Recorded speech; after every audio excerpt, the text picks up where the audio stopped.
орган судебной власти. Он нам предоставляет всю инфраструктуру, которая создана по 209 федеральному закону о развитии малого и среднего предпринимательства.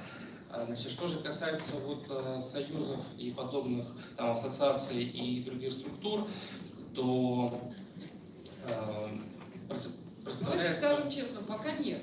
Пока вот мы... Пока у нас это не размещается, но если... Пока не размещается. Субъект... Пока да, нет. Да. Но действительно вопрос очень интересный и, наверное, надо взять проработку. Мы действуем в логике 209 закона инфраструктуры, там региональные гарантийные организации, микрофинансы, Центр социальной инновации. Но у вас хороший вопрос, нам до этого его никто не задавал. Да, тем более, очень интересно, это же будет вот, и в городе Уфе, естественно, вот в отдаленных районах, да, потому что это же вот прямо самая ближайшая инфраструктура поддержки. Берем в проработку. Большое вам спасибо, это хорошее предложение. Ни разу не спрашивали. Да. Раз уж завели разговор о технопарках, да, вопрос такой. Сейчас очень активно развивается направление, это СЭРы. Вот есть ли информация о территории экономического развития, потому что у нас на сегодняшний день у нас пока только по Дальнему Востоку размещена информация в рамках специальных мер поддержки. Вот. Но тоже это предложение ваше. Спасибо большое. Мы его тоже давайте возьмем в проработку. Наверное, единственное, что у нас это в основном города. Да. То есть, точнее, два города. То есть, здесь тогда надо будет в привязке к городам еще посмотреть. Ну, то есть это если там отдельный как бы раздел сделать, подраздел и, соответственно, размещать. Да, Республика Башкортостан в этом плане тоже лидер. У нас еще плюс 3 города добавилось. Совсем недавно. Как раз хотели, чтобы у нас туда обязательно инвестиции. в этом году в жестоком режиме работает микросанитар по одному последователю. Конечно, большой плюс для развития города, потому что там система границ у нас подключится, плюс информация о субъекте малого среднего предпринимательства пойдет. То есть мы таким образом увидим, что действительно с федерального регионального уровня бизнес-навигатор расширяется, переходит от центра, скажем, теперь уже на малые города спускается, идет там развитие населения. И вот у меня вопрос, скорее не по Риге, а про дальнейшее развитие по плану.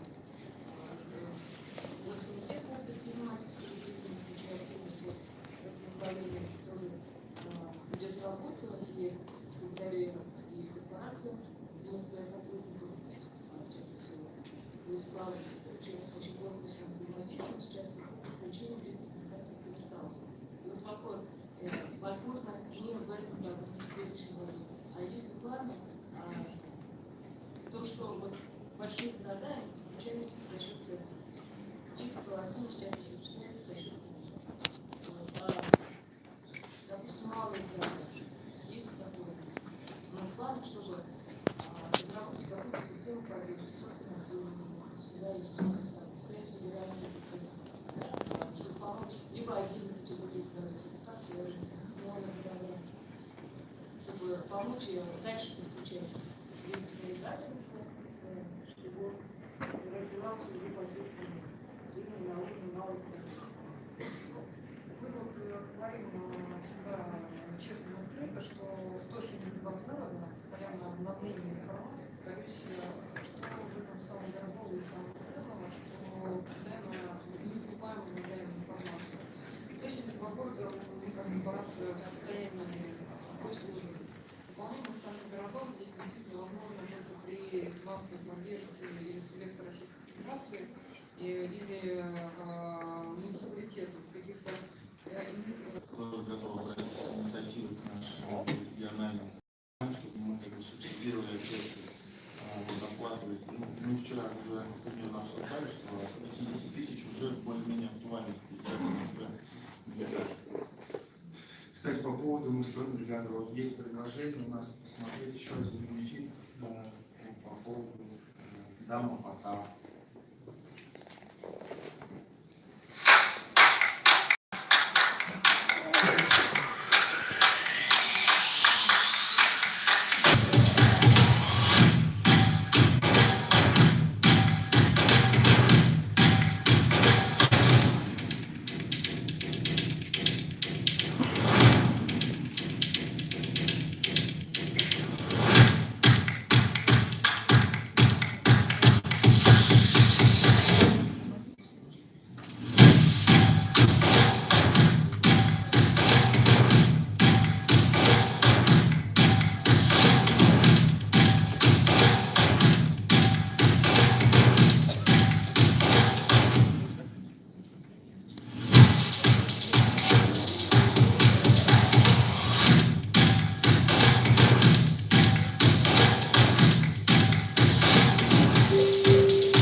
Правильно, ходите, правильно посчитали.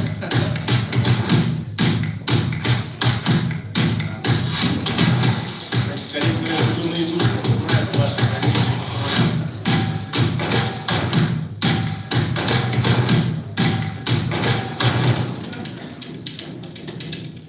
Можно было уже флешмоб придумать. Там можно было флешмоб под музыку.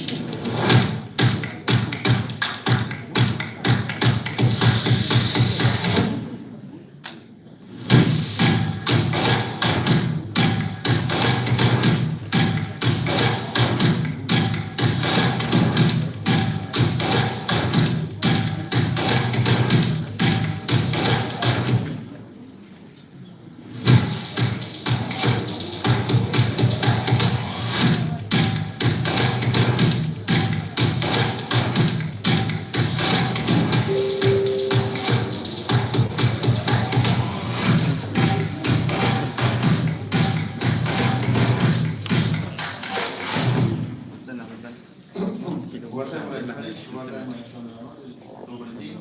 У нас на данный момент проходит презентация портала «Бизнес-навигатор».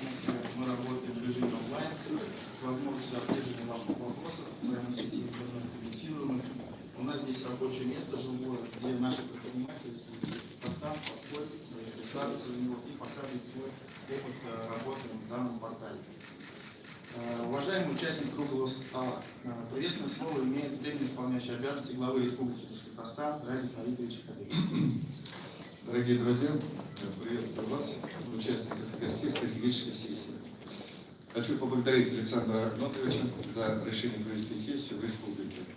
Для нас важно встретиться с экспертами, посмотреть наши возможности, поучиться лучшим практикам. Мы уже говорили с Александром Арнольдовичем о потенциале малого бизнеса в нашей республике. Он действительно очень значительный. Более 140 тысяч малых компаний, индивидуальных предпринимателей работают у нас. Они создают сегодня пятую часть валового регионального продукта. Их оборот в прошлом году достиг 1,2 триллиона рублей. Мы и дальше будем поддерживать этих предприимчивых людей. Я хотел сегодня особо отметить значительную роль корпорации МСП, которая за последние 4 года выдала республиканским предпринимателям гарантии на 3,5 миллиарда рублей и оказала финансовую поддержку на 4,9 миллиарда рублей. Это дешевые длинные кредиты, компенсация расходов на бизнес. У нас успешно отработала первый год региональная лизинговая компания, созданная при прямом участии корпорации МСП, и за это время проведено 16 лизинговых сделок на сумму почти 600 миллионов рублей. Мы видим существенный потенциал благодаря методической и организационной поддержке МСП, корпорации МСП по росту числа предпринимателей и по увеличению